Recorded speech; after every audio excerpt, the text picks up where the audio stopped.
Tapi biar rumah kita halamannya saja puluhan ribu hektar, ada kolam renangnya, kamar tidurnya tidak lagi terhitung. Kalau hati yang menempati rumah itu sempit, maka akan terasa sempit juga lah rumah itu. Tempat bergantungnya tidak lain adalah hati. Marilah kita mencoba melihat berbagai pandangan orang tentang bahagia ini.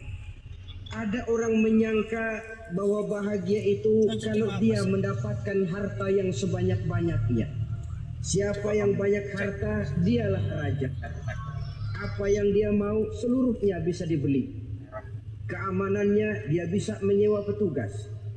Seluruh fasilitas untuk menyenangkan kehidupannya bisa dibeli. Pendeknya, hartalah segala-galanya dalam kehidupan. Sampai ada pepatah mengatakan, Inna darahima fil amakini kulliha taksur rijala mahabatan wa jalala.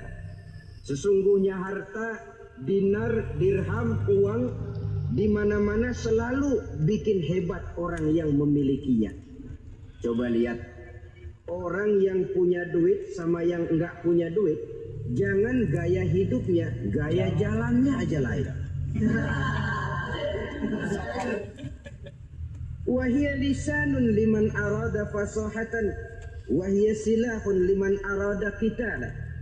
Uang adalah senjata yang paling ampuh bagi orang yang mau pergi perang, dan lidah yang paling fasih bagi orang yang mau bicara.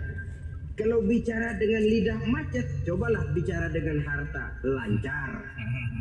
Sampai ada pepatah demikian, segalanya bisa diatur dengan harta. Maka di kalangan orang yang berpandangan semacam itu, seluruh kegiatan hidupnya hanya terfokus kepada bagaimana mengumpulkan harta yang sebanyak-banyaknya. Tidak peduli halal haram, tidak kenal sore pagi siang dan malam, tidak jauh dari kehidupan yang bersifat rohaniah, jauh dari Allah dan sebagainya. Sampai dalam Al-Quran dikelompokkan dalam kelompok yang dinamakan lumaza.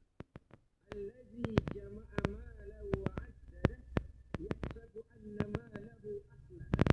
Mereka mengumpulkan harta sebanyak-banyaknya dan menyangka bahwa harta yang banyak itu dapat mengekalkan hidupnya, mengekalkan kekayaannya, mengekalkan kebahagiaannya. Saudara hadirin yang berbahagia, kalau pandangan hidup ini benar, artinya kalau harta memang merupakan satu-satunya hal yang dapat membuat orang bahagia, tentu di rumah mewah tidak akan pernah ada tangis derita. Tentu di satu tempat di mana fasilitas hidup serba menunjang tidak ada yang namanya penderitaan.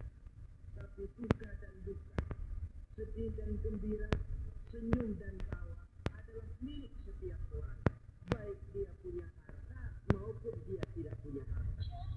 Nyatalah bahwa harta semata-mata bukan merupakan jaminan bahwa orang akan bahagia, walaupun tanpa harta orang sulit untuk bahagia. Saya mau cerita, ada orang super kaya. Aristoteles, raja tengger Yunani.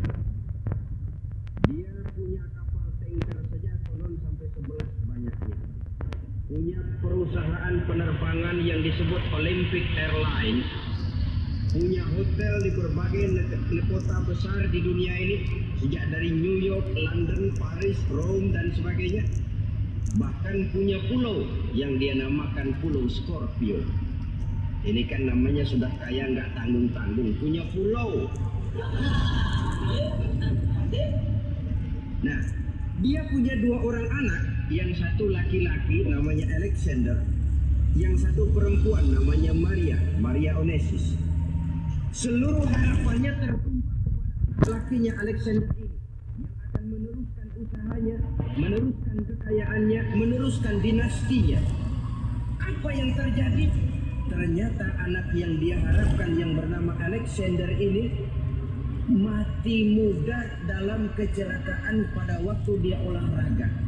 Apa olahraganya? Namanya olahraga anak orang kaya, golongan jet set. Olahraganya olahraga pesawat terbang. Jatuh. Ya, nggak kaput, habis mati. Tinggal satu anak perempuannya, Maria Onesius. Tapi anak perempuan ini juga malah urakan.